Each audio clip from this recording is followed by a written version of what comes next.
The mayor of Kansas City, Quinton Lucas, he is joining us on KCMO. There is a lot going on, Mr. Mayor. Good morning. Thanks for being here as always. We appreciate your time. It is great to be with you, and good morning. Good morning. So let's start off. Big news yesterday, this fountain card that you guys rolled out for Kansas City residents who don't have an ID. I'm trying to figure out who exactly this is for, because you do need some kind of ID to get the fountain card, right? Or you need to prove that you live somewhere. So who's this really meant for? You know, it's meant, first of all, for all 508,000 residents of Kansas City, but it requires two different steps, a proof of identification of some form, right, and just some proof, frankly, that you are present in Kansas City. The identification, though, is vastly more flexible than what you see with a state ID. A yearbook photo, for example, is something that can be used. Certainly, if you have a state ID, military ID, school ID, work ID at any point, prison release forms, a shelter, homeless shelter type of identification. Really, it's meant for anyone who, for whatever reason, finds themselves existing in society without a normal identification, and perhaps don't actually either have, right, a Social Security card, birth certificate, some of the other items that are a bit more onerous and present with you. You'll still need those for your state ID. But if you're somebody, let's say, who's experiencing homelessness and don't have all of the forms of your life sitting and existing with you, don't have the funds or the time to track them all down, this is the sort of thing that I think you'd be able to have access to. And of course, something that's probably more interesting for some of your listeners, it would include those who are present in Kansas City without either permanent residency or citizenship status as well. Yeah, I mean, it seems the group that could benefit the most are those who are not here legally. Is that a fair assessment?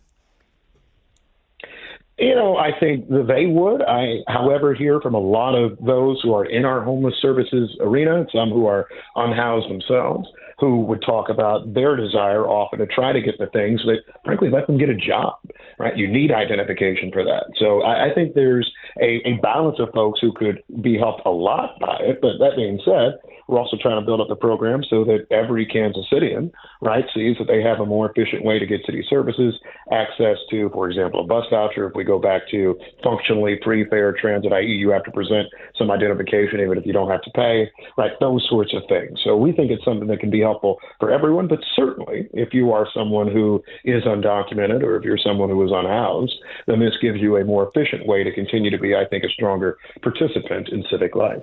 Given the crisis that we're seeing at the border in other major American cities, does it concern you that this could be a magnet for some folks, given the issues that other cities are experiencing and the issues at the border right now? I mean, it's the darndest thing, right, that we're all wondering. And when you say magnet for folks, I know you're probably suggesting those who are undocumented or immigrants who would be coming to Kansas City. But the real issue isn't actually that migrants are particularly interested in some places. It's that the governor of Texas puts them on planes and flies them to Chicago and New York and any number of places. So, no, do I think that Governor Greg Abbott all of a sudden is going to find Kansas City the top of his priorities? I don't think so. We're not interested in enough of a, kind of left-wing boogeyman type of place in a way that I think that he would be looking for. I just don't think the same hit on Fox News is as interesting if you say those radical liberals in Kansas City, because nobody in America really thinks we're radical liberals here, right, as compared to talking about New York or Chicago or those types of places. Look, I think this is just a policy that helps people survive and live. I hear from people who want to work. I meet people who say, I want to be able to get access to a bank account. These are just basics. And so for me, I think it makes life easier. And I'll give an example from my own family. My mother, who was very much born in Kansas City, Missouri, but was born in a segregated hospital that for whatever reason she didn't get a birth certificate when she was born years ago, right? Had some trouble in the 1990s because, they finally, I think, changed the Missouri state ID requirement. And she needed to have one to get a license renewal. And she was like, I don't. So went through a whole bunch of rigmarole, a whole bunch of work to get access to it. That's an American woman who's been basically in Kansas City her whole life. So to the extent we can make things more efficient and more effective for people, I think that is a good thing, helps them live their lives, their families, and ultimately makes us a better city. Well, I was intrigued because, listen, when you threw some of this on social media, you were getting hammered by people who, let's just say, see the world maybe quite differently from myself, and they were questioning this very issue. So I would say it's not a right-wing boogeyman thing or something like that. I was surprised by the amount of pushback you got from your left on this issue yesterday. Were you surprised by that? I must say I missed it. I don't always catch all of the different criticisms. I do think probably, to your point, there were some I might have seen who said, well, what good is this if you still need a state driver's license for a lot of things? What I would say is if you're somebody who's starting a business and you need a bank account, and now we have created a relationship with a bank in Kansas City that will accept these cards as identification to help open that up, this is making a great difference for you. Yeah. If you are somebody who needs an ID to actually get a job, this makes a great difference for you. So kind of to the point on those who are saying, oh, my God, you all are just, creating this huge illegal immigration place or something like that. No, you're right. We don't change state law. We don't change federal law. Right? If you're somebody who is here in violation of the laws of the United States, then I'm not waiving anything that the United States government can do to either remove you or to bring any charges against you. I'm not doing that. What I'm saying is, if you're somebody who's trying to start a business and you need a place to leave your cash that isn't just sitting $10,000 out in an apartment that may get broken into and all that sort of stuff, then, this is something that actually could be helpful. And that's what I care about. I care about people being able to live and survive and thrive in Kansas City, and I think that's what this does. Now, you mentioned, Mayor Lucas, the idea that maybe Kansas City is not a sexy enough left-wing boogeyman for certain folks on the other side of the aisle. I would wonder, with today being a big day at City Hall, are you guys going to live up to that with a source of income ordinance? Is this thing going to pass today? I have confidence that the source of income ordinance will pass. There has been extensive work done, I think, to talk to any number of policy actors. Look, nothing's going to be perfect. I think those who are typically to my political left, for example, the tenants organizations and others will say that you made too many concessions. I think those who are on the other side of things say that this is going to lead to a parade of horribles. No one will ever live in Kansas City again. There will be no apartments in Kansas City, all those sorts of things. I think absolutely none of those terrible things will happen. And so, I expect us to pass it. I expect us to look at and build a strong policy and in all of our steps to build a city that's better for people. I'm proud of the fact that we have fountain cards now. You have seen zero fare transit getting people around. I think you will see source of income discrimination. I told you at a certain point, I think this will be the most progressive council that the city's ever had. I think that is coming to fruition. But I mean that not just in the sense of where they sit politically, but people who are recognizing that as Kansas City continues to grow and get outstanding attention, for which we are quite proud, and have a lot of energy and vibe going here, that we also need to make sure that we're taking care of people. That's how we build a better place. So I think it passes, and I think we continue to try to make a better city each day. What's going to be different from some of the issues we talked about last month, where people are concerned that, hey, are they going to be able to do a real background check, a criminal background check, and all these things on potential tenants? I mean, is it going to be illegal for a landlord to say, I want to know the criminal history of my potential tenant?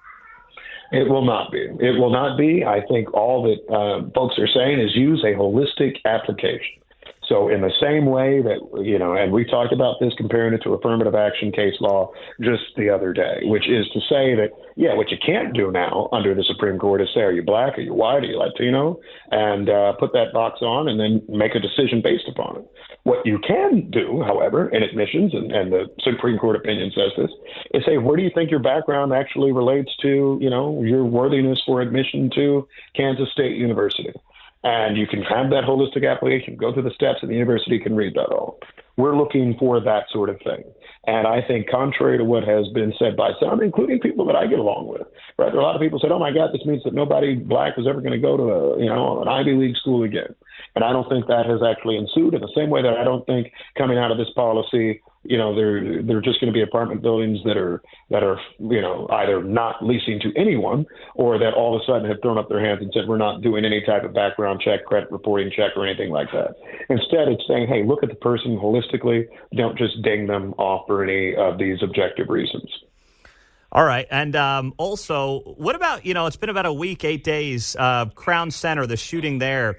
There are no charges at this point. No one's been arrested. What do we know about that right now? I mean, there's a million cameras down there. So what's going on? I think the Kansas City Police Department is doing outstanding work in connection with the investigation. I won't talk any more than I think what the police are doing. I think they're doing outstanding work, and I hope that there's more to share from any number of perspectives coming ahead. Ultimately, the way that we learn more is that there's an indictment brought at some point in connection with this, and so I know we'll have officers that work to make sure that they find the suspects, that they can then bring charges in relation to it. And just like the intro, the Law and Order would tell you, then it goes on to the prosecutorial side to see what steps may be taken from there. And then are we going to be, I saw that your colleague there in Baltimore put out quite a fancy video placing a bet with you ahead of the AFC Championship game. I don't know about you. I don't know why. I'm sure you know Mayor Johnson. Maybe he's a good guy. I don't know him. The guy's in a Ray Lewis jersey. I mean, do we have to wear the jersey of the guy who hasn't played in 12 years, who's been charged with double murder? I mean, can we wear the Lamar Jackson jersey, who's got an MVP under his belt? What is that all about? What's with your buddy there in Baltimore, Mayor Johnson? No comment. All right, I got you to agree on something. I'll take a no comment there. All I'm going to do is, here's one interesting thing that I will say. All these other cities make these huge videos, right? I mean, we have the Cincinnati one, we have a Baltimore one, all that sort of stuff. I guess, we really just like our team's performance on the field. I love how the Chiefs played in Buffalo last week. I think that we are really bringing things together at the right time. I'm excited for next week. And Baltimore's look great. Don't get me wrong. I mean, they played well against Houston. They played well through the stretch. That being said, I don't know if they've been tested with a team quite like Kansas City, at least in a number of weeks. So you'll see that. You will see some mayoral back and forth and some betting. This mayor, Mayor Scott, is up for re-election this year. And so I would say this for him. I actually had a chance to talk to him. Having your team make a Super Bowl run is great for a year of re-election. I got to experience that last year. But unfortunately, I don't think he's going to be able to have that chance. So looking forward to the game. All right. We'll talk to you then next week. Mr. Mayor, are you going to be out there? I am planning to be out there. This one will be exciting. As always, it will not be paid for by the taxpayers. So we can answer that now. And but I'll plan to be out there, and hopefully we get back to another Super Bowl. All right. You answered the question I was going to follow up with. So there you go. Thank you very much. We'll talk to you next week. Safe travels. Take care. All right. That's Quinton Lucas on KCMO.